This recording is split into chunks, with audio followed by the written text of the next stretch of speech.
In this video, we'll be taking a look at 4 NHL games happening on March 8, 2026, and providing you with free team picks and total picks for each one of those games. So 8 picks in total. Welcome back to Cash Out Sports. Let's dive right into it. Oh, and don't forget to subscribe and to click the bell icon to get notified as soon as these videos get released so that you have more time to plan out your bets as we provide these videos on a daily basis. I can guarantee that you'll have all the important information that you'll need on these 4 NHL games after fully watching this video.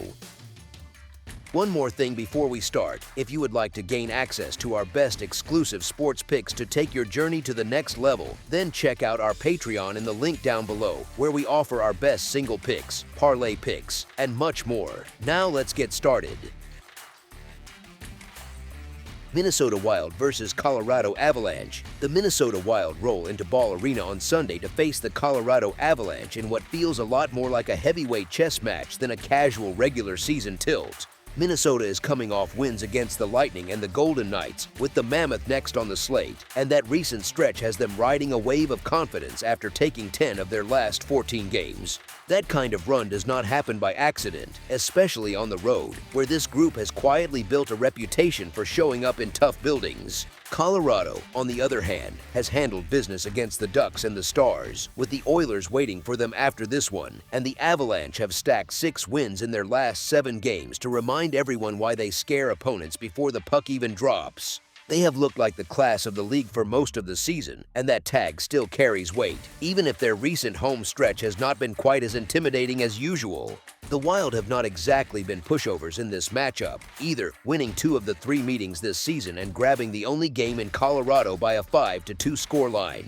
Stretch that out a bit more and Minnesota has taken 4 of the last 6 head-to-head, which starts to feel less like a fluke and more like a team that is genuinely comfortable with this opponent. Both teams are in excellent form right now, with Colorado on a 6-1 heater and Minnesota on an 8-2 burst in their last handful of games, so this spot feels more like a coin flip between 2 contenders than a mismatch. That is why the current pricing feels off, because the Wild have already proved they can walk into this building, put 5 on the board, and walk out with a win, while the Avalanche have dropped 4 of their last 6 at home and looked a little more human in their own barn. Colorado still looks like it is back in that familiar, suffocating groove, and stepping in front of that at home takes some courage, or as the original line hinted, a pretty serious pair of plums. However, this is a lot of plus money for a Wild team that travels well, has already punched Colorado in the mouth in this arena, and keeps stringing together road performances that scream contender rather than pretender. Minnesota has taken 3 of the last 4 in this matchup, including that recent 5-2 win in Colorado just a little over a week ago. And when a talented team keeps cashing tickets in the same spot, the number starts to matter more than the logo on the jersey. Sometimes it really is about the value of the line, and passing on a price like this with a Wild team that looks every bit title-level good feels more painful than taking the risk and living with the result. I just cannot talk myself into laying off Minnesota here when the form, the matchup history, and the payout all point in the same direction. As our first pick for this matchup, the Minnesota Wild money line is our full game side pick. Minnesota has already taken 2 of the first 3 meetings this season, including that 5-2 win in Denver on February 26th, and while the scoring crept high enough to sneak over in that one, the broader pattern between these teams has leaned the other way. Across the last handful of matchups in this series, the under has cashed in 3 of the past 4, which suggests that when these teams settle in and respect each other's firepower, the game often tilts toward tighter, more controlled hockey. Recent Wild games back that up, with a stretch of 3 contests that have produced an under result in one of them and pushes in the other 2, a quirky little run that still points to lower event hockey rather than wide-open track meets. Colorado brings its own twist to the story, because since that 5-2 loss to Minnesota just over a week ago, the Avalanche have responded with 3 straight wins while allowing only 4 total goals, which works out to a tidy 1.33 goals against per game. That defensive lockdown has shown up on the betting sheet as well, with the under hitting in 2 of those 3 games and posting a 5-2-1 record across Colorado's last 8 outings, which is the kind of sustained sample that starts to feel meaningful rather than random. In net, the pairing of Mac Blackwood and Scott Wedgwood has quietly been rock solid, with at least one of them holding opponents to 2 or fewer goals in 7 of the past 8 games. And that type of consistency in goal tends to drag totals downward all by itself. When both teams are rolling defensively, games often shift into a more patient rhythm, with fewer risky pinches, more conservative neutral zone play, and a general sense that one mistake might decide the night, especially in a matchup with playoff energy lurking underneath. There is also the scheduling quirk here, with the clock springing ahead 1 hour and an early local puck drop at noon Central Time, which can leave legs a bit heavier and timing a little off, particularly in the opening period when players are still syncing body clocks with game speed. Those early starts have a habit of muting offense at times, not always, but enough that they become one more small nudge toward a lower scoring expectation when the goaltending and defensive trends already point in that direction. With both teams defending well, both goalies in form, and the recent history in this matchup leaning toward tighter scorelines, a lower scoring game makes more sense than another 5-goal outburst from one side. As our second pick for this matchup, under the projected total is our full game total pick. Tampa Bay Lightning versus Buffalo Sabres. The Tampa Bay Lightning head into KeyBank Center on Sunday to face the Buffalo Sabres in an interesting spot for both teams. Tampa Bay just dropped a game to the Jets, bounced back with a win over the Maple Leafs, and has the Blue Jackets on deck, yet it still sits with 4 losses in its last 5 outings. Buffalo comes in with a very different vibe, fresh off wins over the Penguins and Predators, with the Sharks up next and a 6-game heater in its pocket. That kind of streak, no matter how you slice it, builds real confidence in a locker room and around a fan base that has been waiting for signs like this for a while. The Lightning have not looked right defensively during this rough patch, and even that win over a struggling Toronto team feels more like a brief pause than proof everything is fixed. Playing on the back end of a back-to-back does not exactly help clean up defensive problems, especially for a team that has been leaning on its stars for a long time. Buffalo keeps making the case that it might actually be good, not just streaky, and this current run is another step in that direction as it keeps trucking along. The Sabres just went into Tampa a week ago and slapped the Lightning with a 6-2 result, which is hard to just shrug off as a fluke given how both sides are trending. Cheap prices on a hot home team can feel like a gift, and if the market keeps hanging numbers like that on Buffalo, it is hard not to keep backing them until something really changes. The scheduling edge matters too, because the Sabres stay put after playing yesterday, while Tampa Bay deals with the travel and the quick turnaround. There is also the likely goaltending gap here, since it feels reasonable to expect Jonas Johansson in net for Tampa instead of Andrei Vasilevsky on this spot, and that is a clear downgrade that Buffalo is capable of exploiting with the way it is skating and finishing chances right now. As our first pick for this matchup, the Buffalo Sabres money line is our full game side pick. Tampa Bay just snapped its slump with that strong 4-1 win over the Maple Leafs and will want to carry that attacking rhythm forward, especially given how often it has found success away from home this season. The Lightning have a solid road profile on paper, yet lately the real story has been their trouble keeping pucks out of their own net, with both goaltending and overall defensive play sharing some of the blame. When a team like that pushes to outscore its issues, games can start to open up, and that usually invites more chances in both directions. On the other side, the Sabres are rolling and show no real signs of slowing down, especially when it comes to generating offense and sustaining pressure in the offensive zone. They have shown better consistency in net this season, but the fact remains that they have allowed 6 total goals in the 2 prior meetings against the Lightning, which hints at a matchup that naturally tilts toward trading chances rather than locking things down.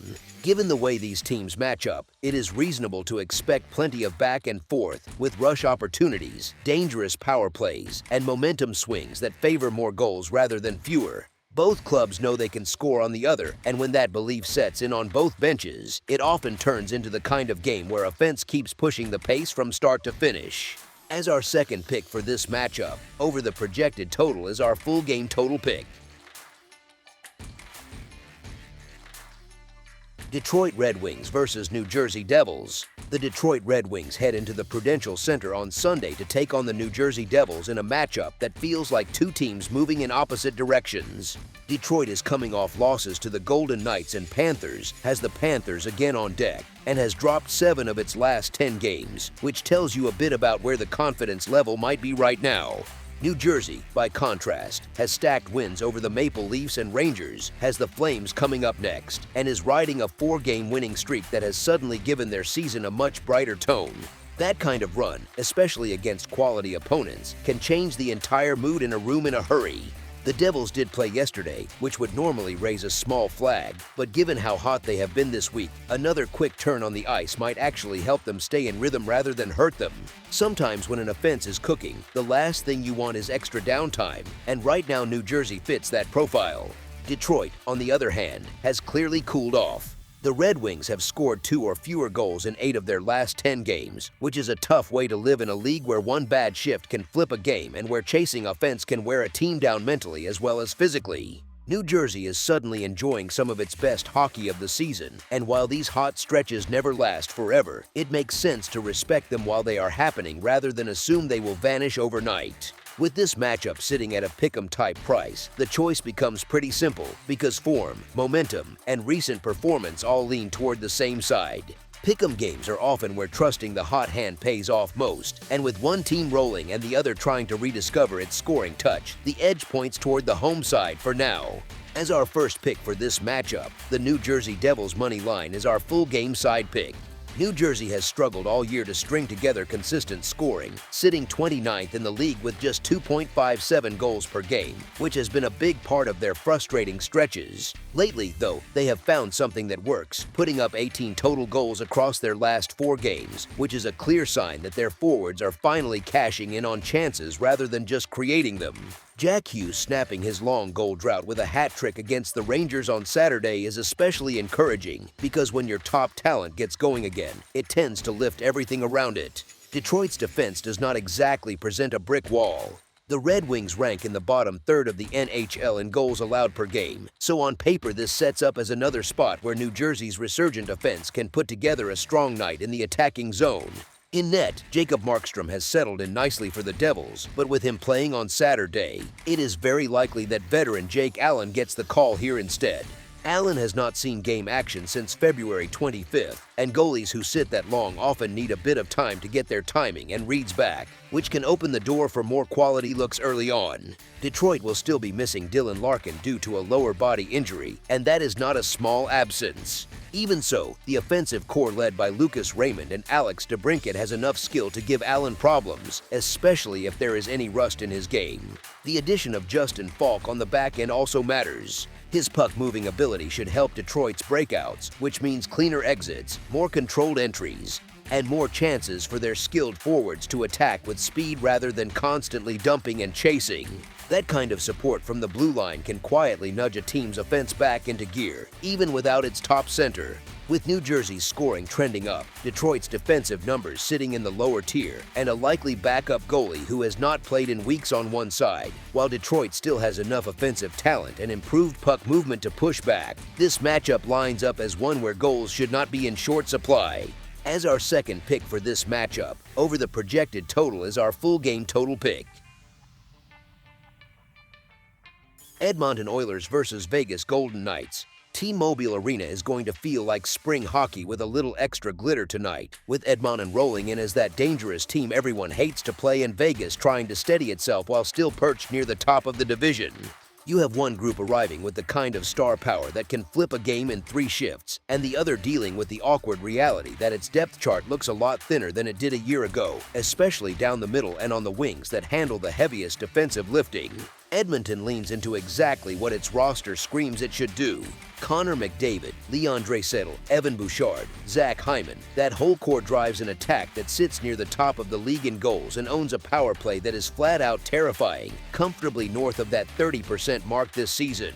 The problem, and it is not a small one, is that the other side of the puck still feels like a roller coaster, with goals against and the penalty kill living closer to the bottom of the standings than anyone in Alberta would like.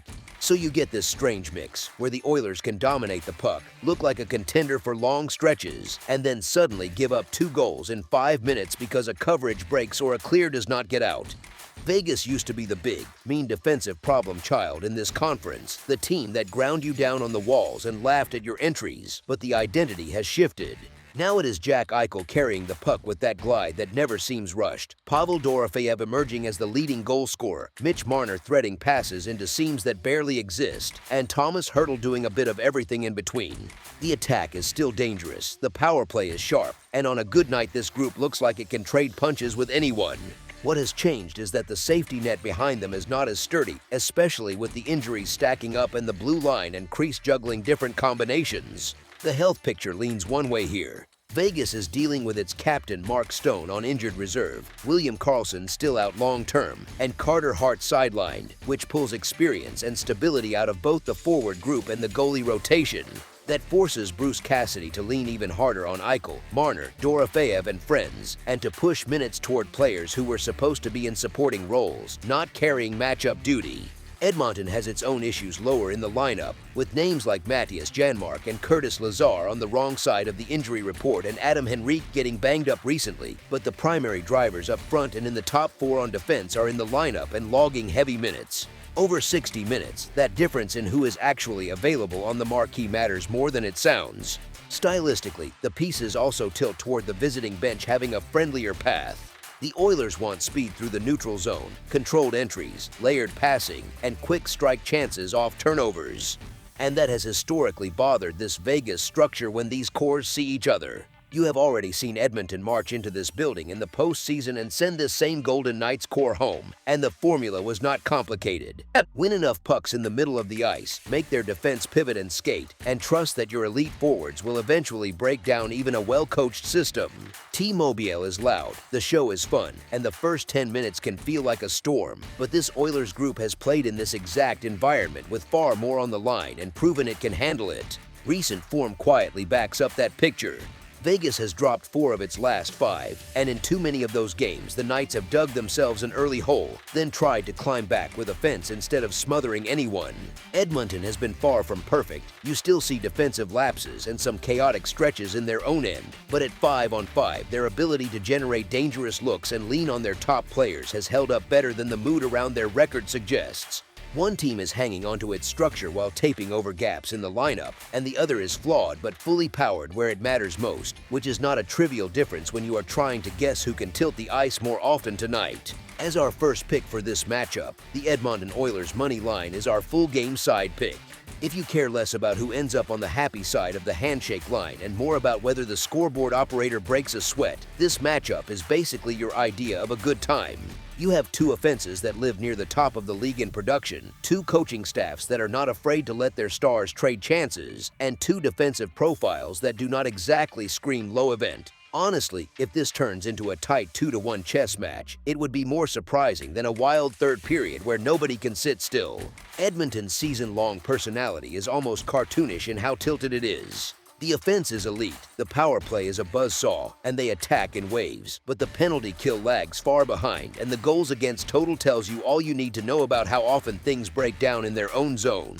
Tristan Jarry has had nights where he looks solid, then a bad rebound or a screen turns one mistake into a spiral, and the team in front of him is not exactly built to lock a game down by stacking the blue line and chipping pucks out. When the Oilers fall behind, they push. When they are tied, they push. And even when they lead, their instinct is still to push, which is thrilling for anyone holding an over ticket and a little terrifying for anyone who prefers calm, structured hockey. Vegas brings its own brand of chaos to the table. This version of the Golden Knights scores plenty, with Eichel, Marner, Dorofeyev, Hertl and that supporting cast driving a power play that sits in the upper tier of the league. The penalty kill has improved compared to earlier seasons, but still gives up enough quality looks that a juggernaut unit like Edmonton's can do serious damage if whistles start to pile up. In open play, Vegas does not protect its goaltenders like a pure defensive outfit anymore either. Akira Schmid and Adin Hill have both had stretches where they look steady, but the team allows rush chances and slot looks often enough that even a small dip in positioning or tracking can turn a normal night into a 4-goal against line. The building itself nudges things toward action. T-Mobile at night, on a weekend, with divisional stakes, tends to produce games where the energy feeds into longer stretch passes, aggressive pinches, and a few more odd-man rushes than coaches would draw on a whiteboard. Officials in spots like this often give elite players just a touch more rope on marginal calls, which sounds small but often means more puck touches for the Stars instead of choppy, whistle-filled flow.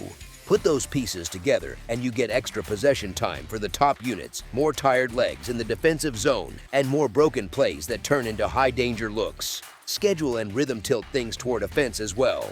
Both teams are coming through a run of travel and the added wrinkles of an Olympic break, and that interruption usually shows up first in defensive reads, coverage communication, and penalty-killing details. Hands with the puck tend to come back faster than timing without it. Edmonton's recent box scores show wild swings, comebacks, and blown leads, all pointing to a team that is comfortable in back-and-forth scripts rather than strangling a game into something slow. Vegas has happily leaned into higher-scoring home games too, trusting that in this rink, with this crowd and this level of skill, they can win races to 4 or 5 more often than not. History between these cores does not exactly argue against a fast, loose game either. When the Oilers and Golden Knights meet with something meaningful on the line, the pattern has leaned toward tempo, shot volume, and momentum swings rather than careful, risk-averse hockey. Both clubs are fighting for position in the Pacific, both know they have the offensive firepower to erase a bad shift or two, and neither has a defensive identity strong enough right now to justify parking the bus in a high-profile spot. That combination usually leads to long stretches where every clean breakout feels dangerous and every power play looks like it might tilt the whole night. So you do not need every star to have a career performance for the scoreboard to light up. You just need this game to look like what these rosters and these trends already suggest. Trading chances, aggressive power plays, goaltending that can wobble under sustained pressure, and 2 benches that would rather push than sit back. That is the recipe that keeps shot clocks humming and total bettors very interested. As our second pick for this matchup, over the projected total is our full game total pick. That's all for now, so if you have any other games you would like reviewed, then leave a comment down below with the game you would like analyzed, subscribe to our channel, leave a like on this video, and we'll get to it as soon as we possibly can. We would also love to hear your opinion on the picks presented to you in this video, whether you agree or disagree with them, so leave a comment down below and do let us know.